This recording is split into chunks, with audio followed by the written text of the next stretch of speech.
Hello, I'm Takumbo Solarco with this special focus on business in Africa. We're here in the French capital, Paris, for a unique gathering, Recontres Africa. It's a two-day meeting which brings together prominent politicians as well as business leaders from across the continent. The aim is to boost investment and stimulate innovation, as well as developing sustainable growth.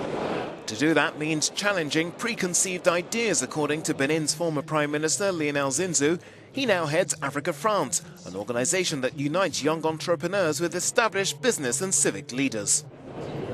There are consumers who have rights, that's completely new. There are people who have the right to choose their leaders, that's completely new. But it's still difficult. But at least there's progress. There's public opinion which is respected, and there are companies which can contribute to creating wealth. What's extraordinary is that it's taken 50 years to allow the public, business intellectuals and citizens to express their views. It's incredible. À l'entreprise, aux intellectuels, aux citoyens, c'est incroyable. Sentiment shared by several others at the forum who told me that French and other foreign businesses are now beating a path to make the most of Africa's potential.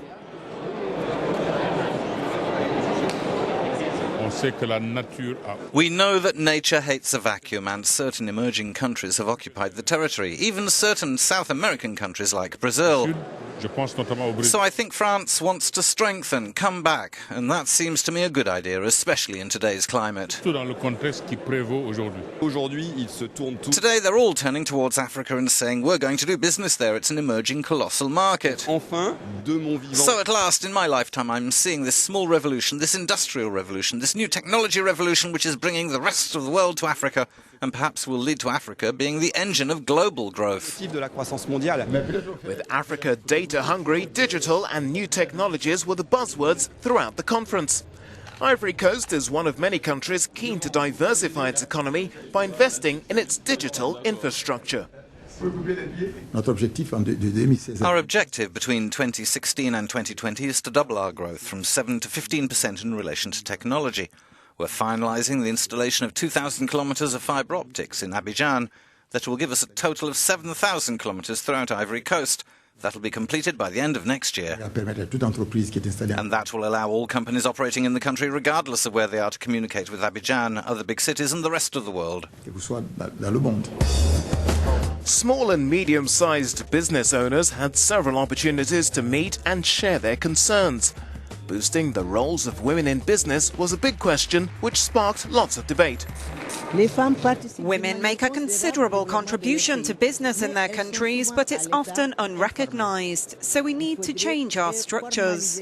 What I'm trying to do in Senegal is accompany women to do that.